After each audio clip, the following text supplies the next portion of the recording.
Voici Anne Romanoff et son billet rouge vif. Bonjour Anne. Bonjour Bruce, bonjour Julie, bonjour à tous.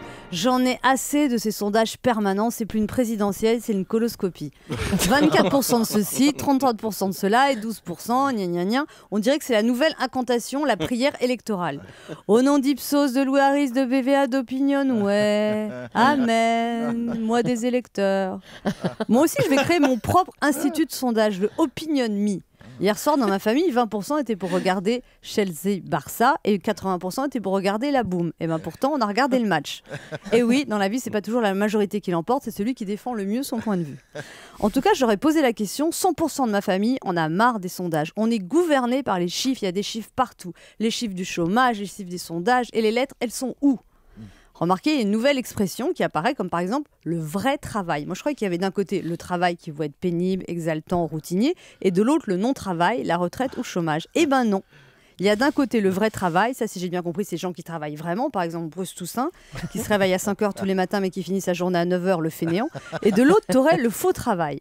Mais c'est quoi exactement le faux travail ? Travailler pour de faux, on comprend. C'est ceux qui passent leur temps sur Facebook au lieu de bosser, ceux qui papotent à la machine à café en faisant des pauses clopes, même quand ils fument plus.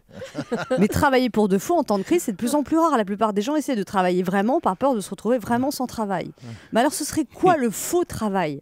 Les assistés qui font la queue au Pôle emploi en faisant semblant de chercher du boulot, les caissières à temps partiel avec des moitiés de SMIC.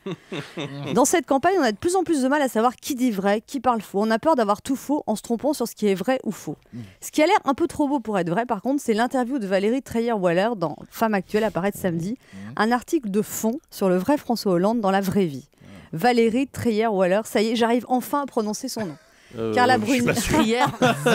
Excusez-moi. Carla Bruni, c'est plus facile à dire, mais l'avantage, c'est que Valérie Trierweiler ne chante pas. Non, elle se contente de chanter les louanges de son candidat de mari. Je vous lis. Dans l'intimité, il est d'humeur constante, quels que soient les soucis, il ne le fait jamais sentir. Moi, mon mari, il n'est pas du tout d'humeur constante. Quand il a des soucis, je suis au courant vu qu'il fait la gueule et que c'est toujours de ma faute, surtout quand j'y suis pour rien. Je continue les confidences de Valérie Trierweiler sur François Hollande. Au quotidien, c'est un homme qui s'investit dans la vie de la maison. Il fait les courses, la cuisine avec beaucoup de beurre. Eh ben moi aussi, mon mari s'investit dans la vie de la maison, il vide parfois le lave-vaisselle. Mais on croirait qu'il attend que je lui donne une médaille d'or, que je fasse la hola dans la cuisine en soufflant dans une vuvuzela. Bon, mon mari fait aussi parfois les courses, quand il va acheter des œufs au Franprix, ça devient « je fais tout dans cette maison ». Donc si je compare, François Hollande a l'air beaucoup mieux que mon mari. Mais est-ce que tout ça c'est vrai ? Ce qui est sûr, c'est qu'elle a l'air de l'aimer, son François. Mais souvent, quand on aime, on distingue plus le vrai du faux. Donc on voudrait nous faire croire que le vrai François Hollande sera un homme parfait. Mais est-ce que c'est vrai ? Parce qu'au moins Sarko, personne ne croit qu'il est parfait. On voit tous ses défauts. On a l'impression de le connaître en vrai. On ne le voit pas trop beau pour être vrai, on le voit trop vrai pour être beau.